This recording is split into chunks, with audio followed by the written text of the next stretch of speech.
on this one is a little reflecting on DEI in 2022 and looking ahead to 2023.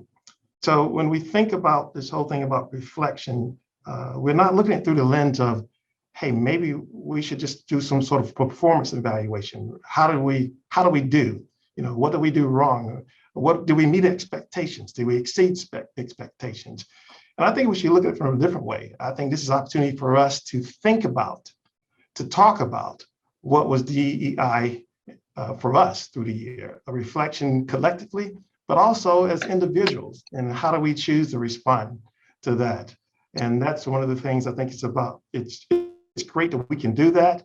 So I just want you to keep in mind that we're going to have a great speaker today, but as we get prepared, there's reminders, a little housekeeping.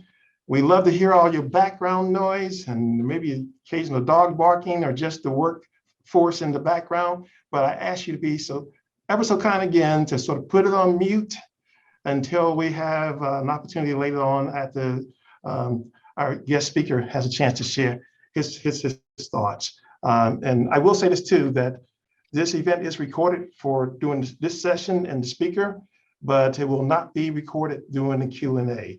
And that's important for us to understand, that it allows us to be able to ask those questions and to talk and to talk with each other. So hope we will keep that in mind. So the agenda is pretty straightforward. Again, giving you the introduction, we're going to introduce the presenter in just a moment here.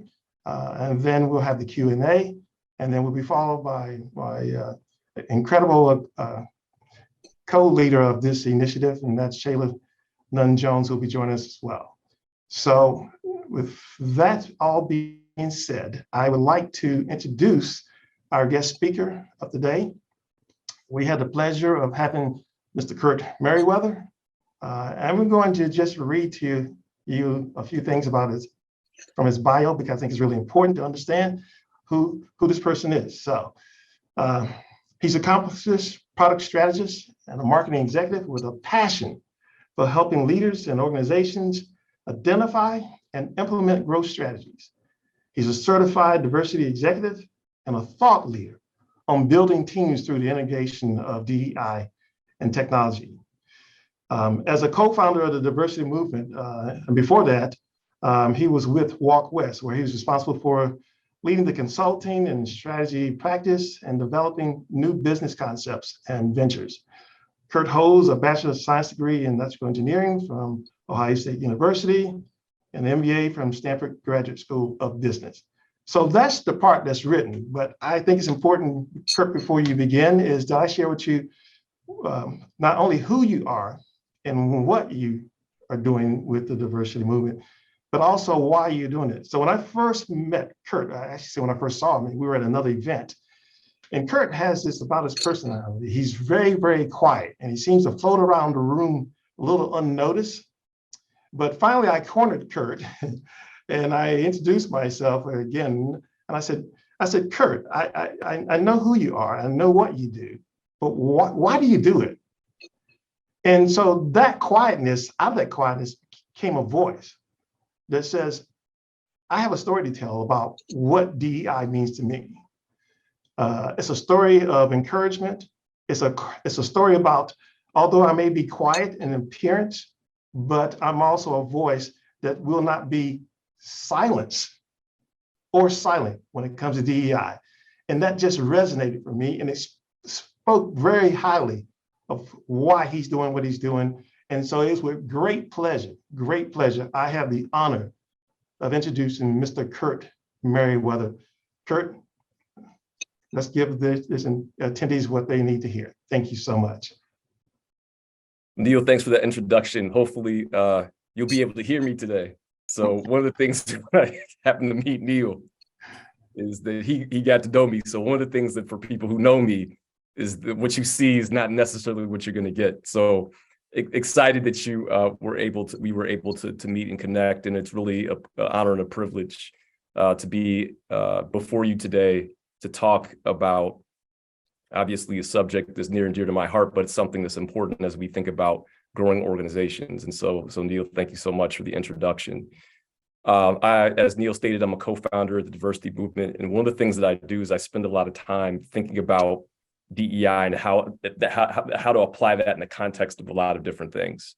And so the title for our discussion today is looking back on 22 and going forward in 2023. And if you're like me, there's still a lot of work to do in 2022. And it may be hard to look back on 2022 because there's still a few weeks left. But what we're going to do is talk a little bit about what we've seen so far and chart the path to go forward in 2023 as we think about how to take DEI and reimagine it. And so that's one of the things that we're going to be talking about as we go forward. And so just to give you a brief refresher on the diversity movement helps organizations generate business outcomes or organizational outcomes from applying tools and resources to help organizations be successful. And so we do that through a combination of content and technology to scale the impact through the organization. And so wanted to give you that backdrop in terms of how we think about diversity, equity, and inclusion.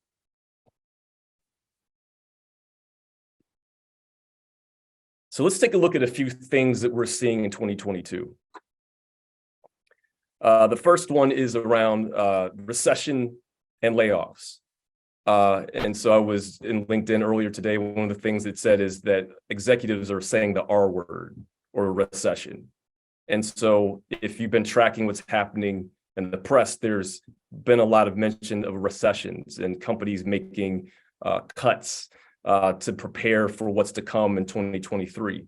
And this is also impacting organizations' investment decisions.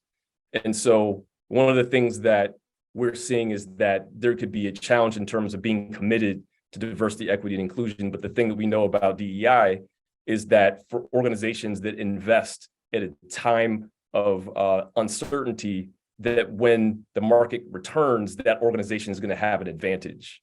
And one of the things that we see even in the midst of layoffs is organizations that invest in diversity, equity, and inclusion work are going to be more resilient to what happens. But these are one of the things that we're seeing in terms of a key trend that's impacting everyone. And so these are the things that are happening outside of our control. The second thing is this move toward hybrid work. So there's some folks that have made a return to the office. There's some folks that are working remotely, and there's some folks like our team that spend a couple of days in the office and a few days at home. And so working in a hybrid setting has power, but it's also difficult in terms of creating connectivity amongst your teams. And so that's something that we're seeing as well. And that's having an impact on our mental health, because as we think about these uncertainties that are behind us or looming around us, those uncertainties are creating challenges in terms of being focused. And so we're seeing a move toward organizations thinking about how to take care of their teams. And so it's important as we enter into this work to take care of ourselves. As folks that are passionate about this work, there's also a need to take care of ourselves. As one of the sayings that people have is, I've got to take care of myself before I can take care of someone else. And so there are teammates that are struggling sometimes with mental health. And so that's one of the things that we're also seeing as a key trend. And then lastly, we're in the midst of an election year.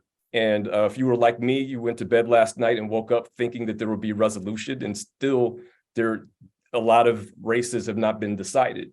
And so the election is continuing to reinforce the fact that there's uncertainty and unknowns as we head into next year. And so how do we start to grapple with these things in terms of macro trends? But the key macro trend, if you were to boil all of this up, is that there's a lot of uncertainty in our world. And so how do we prepare our organizations to deal with that uncertainty? The next thing is that there are also forces that are causing DEI to be increasingly important, especially at the board level. So if you were to look at these three different labels, diversity, equity, inclusion, if you want to think about that quickly, it's having people and policies and practices and participation combined in a way where you can work together inside the organization. So this is an integrated whole. And so this is one thing that we're starting to see combined with corporate social responsibility and ESG. And so if you think about the S in ESG, that deals with the social environment where DEI has a place. And then we know that customers and consumers are looking at CSR to make decisions. So they want to align themselves with companies that are doing the work that fits their values. And so we're starting to see this convergence where organizations might have their DEI leader also in charge of CSR in ESG work. And one of the other trends we're seeing is that organizations are making investment decisions around social impact. And so ESG is an important piece of how people are making investment decisions so that they can be sure that that organization is going to be sustainable over time. So these things are starting to happen outside of us. While there's uncertainty in our world, one of the things that we're continuing to see is that there's continued growth among these three areas.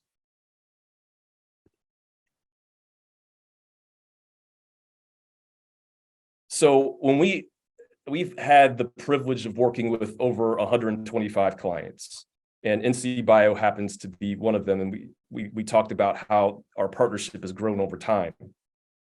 And so we've been able to leverage this foundation of knowledge that we've gained by partnering and collaborating with other organizations.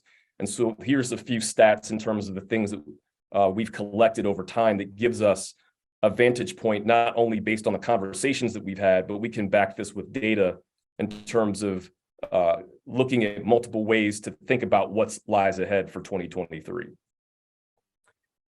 And so here are a few things that we're seeing. So the first is this is a continuum of diversity maturity. So you can think of the bottom left hand is the compliance quadrant. So this is where organizations are doing the bare minimum. And what they're trying to do is avoid lawsuits primarily. But other than avoiding lawsuits, there's not a lot of emphasis on DEI. And so as you go across this continuum to the right, then the goal is to get to an advanced point, which is if you were to score this, that would be in 100. And I don't know that anybody's achieved this, and I don't know if this is achievable even. But the goal is to get to a point where you're getting an 100. And so where you're not thinking about DEI, it's just embedded in everything that you do, and it just comes at the normal course of how you do business. So that's kind of the nirvana state, if you will. And so where most organizations are today is at the conventional stage, where folks are recognizing that DEI is the right thing to do, and they've put in place education and training sessions so that there's a move to hiring diverse candidates. And so that's where we find most of our customers and our clients are in that stage. And so the thing I would say is that no matter where you are on this continuum, the goal is to move to the right. And so you can start where you are. You don't have to be concerned with where you are. The goal is, what can we do tomorrow so that we're getting better as we move across this continuum? But we're seeing most people in this stage of conventional where there's an education focus and a focus on hiring primarily. Now, if we were to look at last year versus this year, this is an example of an organization we were working with.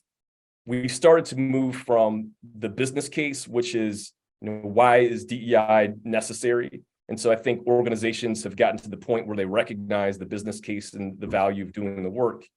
And so now there's more movement around accountability and it being part of the overall diversity strategy. So folks are being held accountable. That one of the ways that people are being held accountable is for going through training and making sure that whether it's unconscious bias or other training is executed. So we're starting to see through our surveys that more and more people are starting to see accountability in that area. But there's still work to do. So if you think about the previous slide, we were talking about the fact that most of us or most of the organizations we're seeing are in the conventional stage. So here's the challenge in most organizations today, is that while people recognize that the leadership is committed to DEI, if you look at what's happening on the ground, employees aren't necessarily experiencing what's happening and from a commitment point of view on a day-to-day basis. So it's not yet filtered down into the overall culture, and this is consistent with that continuum chart we showed before. So as an employee of an organization, here's what we're seeing. And so the goal for most of these points of agreement is we want to be 70% or higher.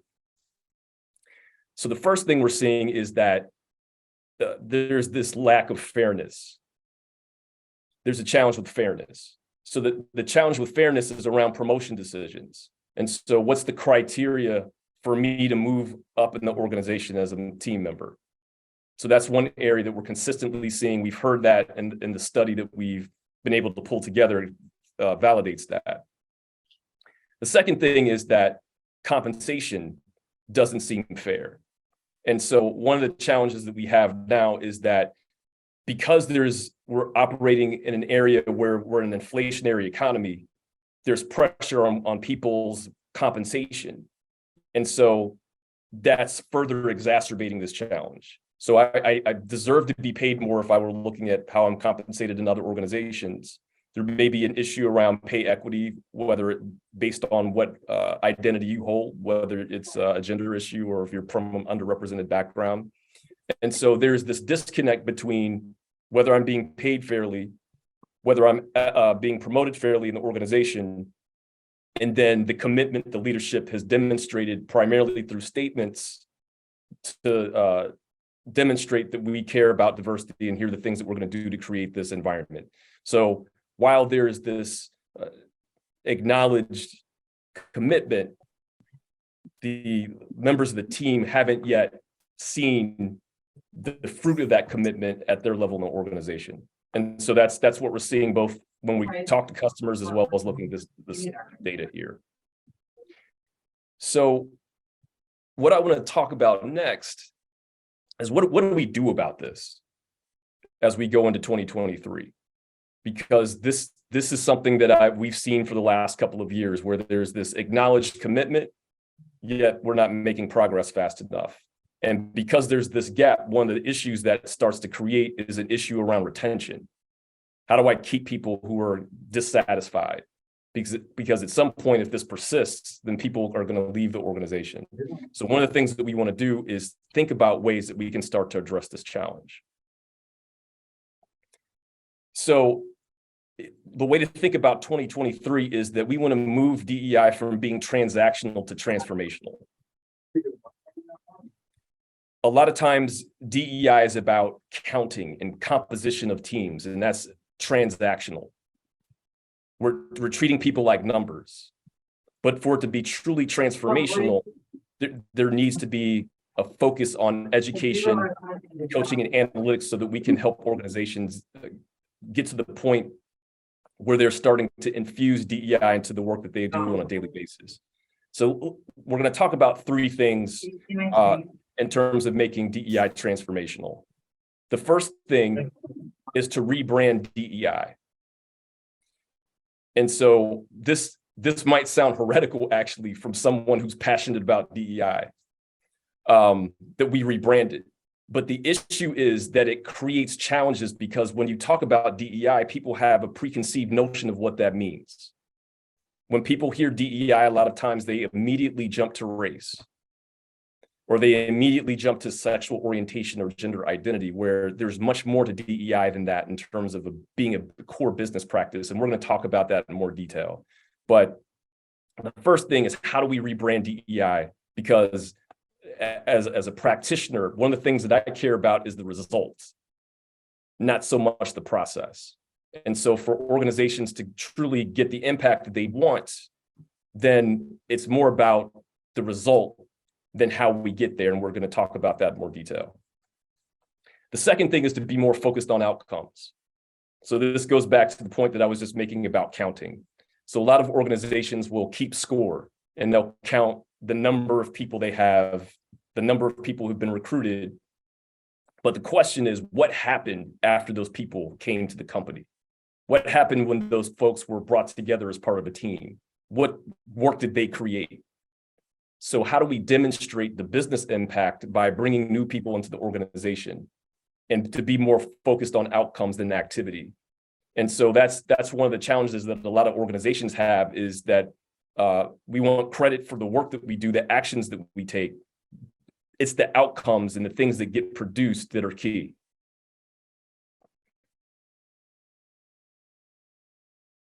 And so then the roadmap itself, how do we get there? How do we refine the work that we do? And if you apply other business practices to DEI, whether you're building products or doing other things, there should be this point of iteration.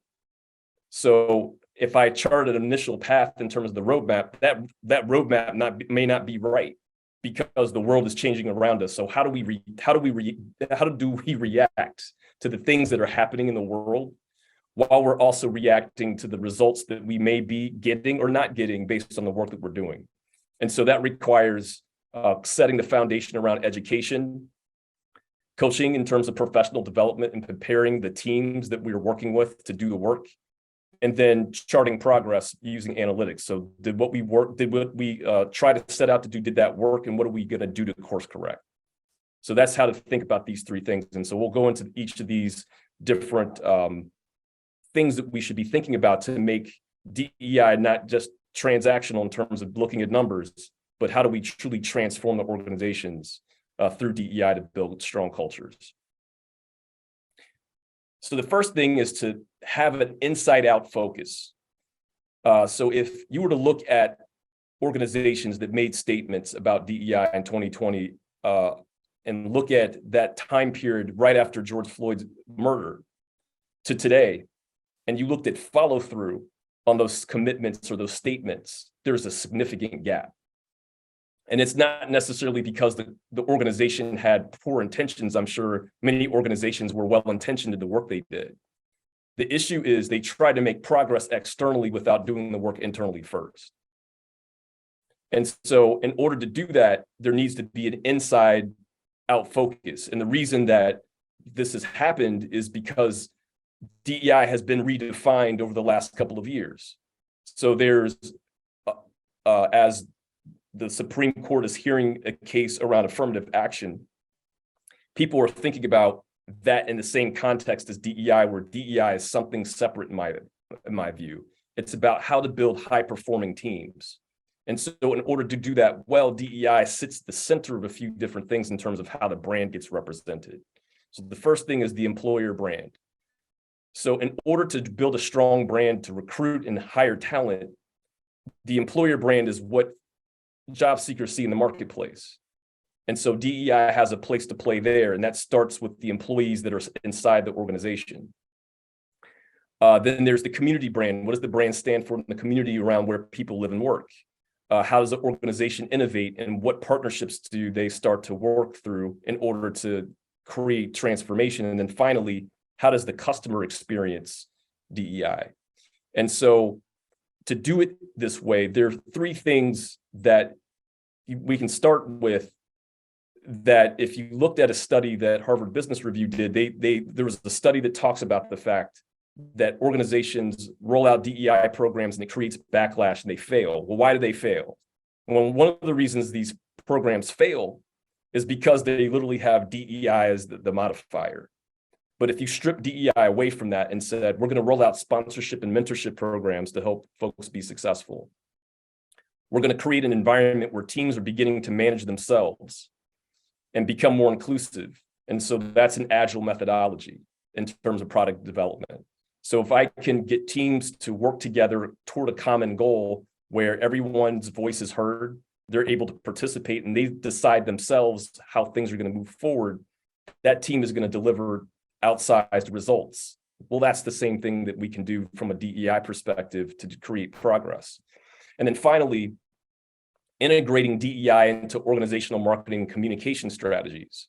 So one of the things that needs to happen to be successful, and we've seen this in our own engagements with companies like Bay Out of Home Healthcare, for example, what they were able to do was to pair their DEI work with a consistent communication strategy.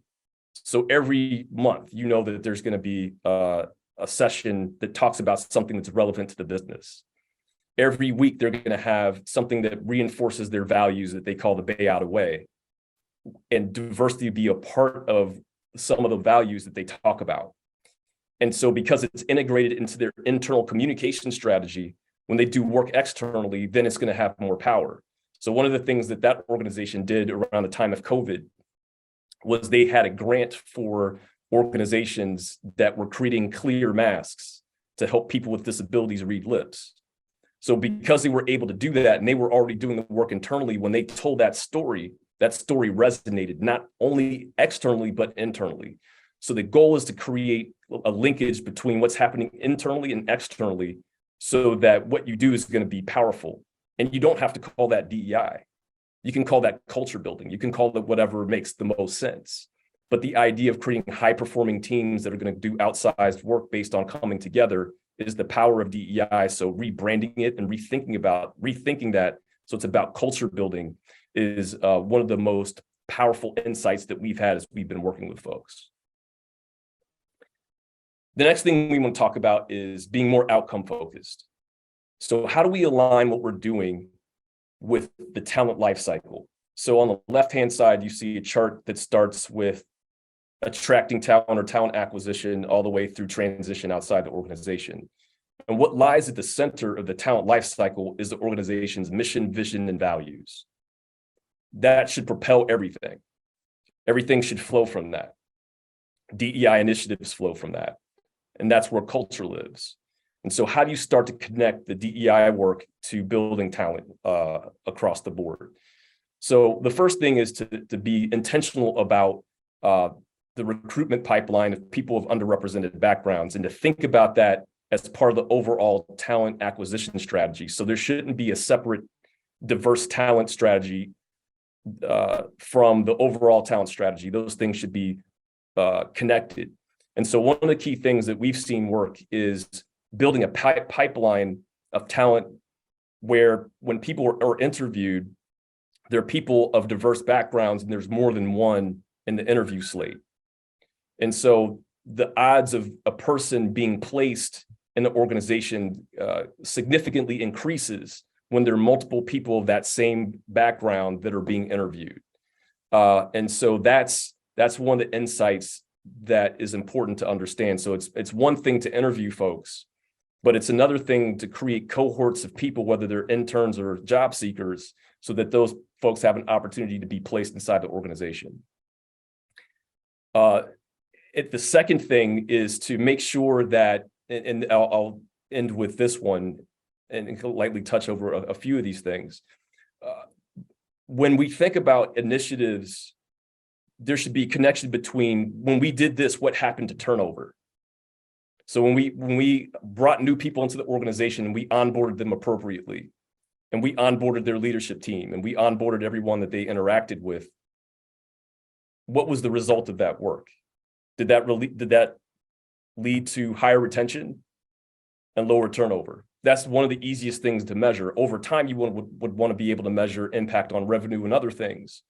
But that's the most near-term thing that you can look at is, how does this impact retention? And so the other things that are here on this list are related to what we were talking about before, where there should be clear definition of career paths. So we take that off the table as an issue around people not understanding what's happening there, and getting access to professional development and leadership opportunities and assignments so that they can grow and rise inside the organization. The last piece here is critical. So it needs to be data-driven. It's hard to be successful when you're not measuring the impact of what you're doing. And so one of the things that we're going to be doing next week is talking about data and doing that to drive business success. And so that's another session I'm leading next week with our monthly webinar. But the criticality of collecting data here, I can't overstate it, is that as much data as you can get in order to demonstrate ROI for the activities that are happening is extremely important for multiple reasons. So one, if you're not measuring what you're doing, you can't make progress. So that's the first thing. But the second thing is that at a time where budgets are under pressure, there's more scrutiny because of what's happening in the economy, being able to collect data around the impact of what you're doing inside the organization is really, really important. And so I would want to kind of end here on this slide with that thought, is to make sure that you're collecting data in a way that's going to help you demonstrate the business case the next time you're asking for support. When we think about the roadmap, there've been lots of twists and turns over the last couple of years. And so when organizations started doing work, right when George Floyd's murder happened, there was a rush to create employee resource groups. And if the organization isn't far enough along on the continuum, when they've created an employee resource group, there are going to be challenges with that resource group. So what happens when the leader of that group turns over? What happens if that leader leaves the company? What happens to the infrastructure around that? And then did that organization create the right support system for that ERG, so that there were executives that were helping to guide some of the activity and things that were happening? And so what we're seeing now is that organizations are realizing that those ERGs, when they were initially created, weren't set up to deliver business impact. And so there are a few things that are starting to happen. So some organizations are beginning to do a reset. And it's okay to do a reset and admit, there's some things that we need to change and tweak to make this better. And so what can we do to help that organization be more effective in terms of the ERG teams that are set up? And so part of that is equipping the leaders themselves to do the work. So one of the things about leadership is it's as much about change management and other things. It's not enough just to be from a certain underrepresented background. It's also important to equip that leader with the skills that they need to lead that group. And that will help not only that group be successful, but it'll also help that individual be successful, and they can be identified as somebody who's a high potential in the organization. So resetting ERGs is one thing that we're seeing in terms of course correction. There's less time in the day and attention that people are devoting to DEI that we're seeing. And there's a lot of that is because there's pressure on the business. And there's a move toward creating bite-sized learning in general. And so these things are happening inside the organization, but there are also trends that are happening externally. So if folks who are in younger generations, one of the things that we're seeing is TikTok is taking the world by storm. And TikTok is powerful in terms of the ability to teach and educate and train folks through short videos. And so that trend is coming into the workplace. And so what we're starting to see some of our customers do is use our micro videos platform or micro learning to kick off conversations. So instead of there being longer courses, there are short bursts of learning that happen in the flow of everyday work. And so that's something that we're seeing in terms of the shift that's happening in learning. The other thing that's happening in learning is that teams are recognizing that they need to be developing inclusive leadership practices. So in terms of growing in your professional development and growing in your career, one of the things that leaders are beginning to do is recognizing that if they can lead diverse teams that are made up of many different people, the ability to lead a diverse team means that you can lead any kind of team and that you'll be more successful in the organization leading any kind of team, then that's going to make you more valuable.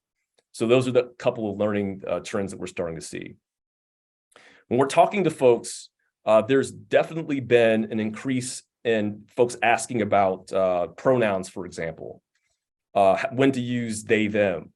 And we're starting to see that more and more in organizations where when recruitment efforts are successful and someone starts to onboard and they use they, them pronouns, for example, that organization needs to be competent to be able to create the right environment, the right set of experiences and the right belonging for that group that they're trying to invite into the organization.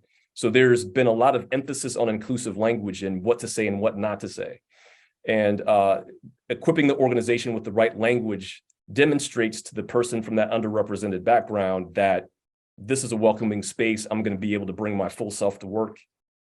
And we're seeing this primarily in the LGBTQ plus community, but we're seeing it in multiple communities as well. Deskless workers are an underrepresented population in general when receiving education, especially around DEI. So one of the stats around deskless workers, and these are folks that might work in a manufacturing facility or folks that might be remote and permanently remote and mobile and always on the go, is that they represent 80% of the workforce. So if you think about that, and there's a lot of attrition and turnover in that particular workforce population, there's an opportunity to deliver communication to them in the flow of work. So those are folks that should not be left behind. The key is how do you do that? And so delivering things through a mobile application, for example, and making sure that their managers are equipped with what they need to be successful are two strategies that we're starting to see, to use the device that they're already using, as well as to equip their managers to help them along so that their voices are heard, are two key strategies that we're seeing in terms of the DEI roadmap that you may not be considering. And the last thing I want to talk about is who the leader is. A lot of times an organization will bring a leader from outside the organization to lead DEI initiatives.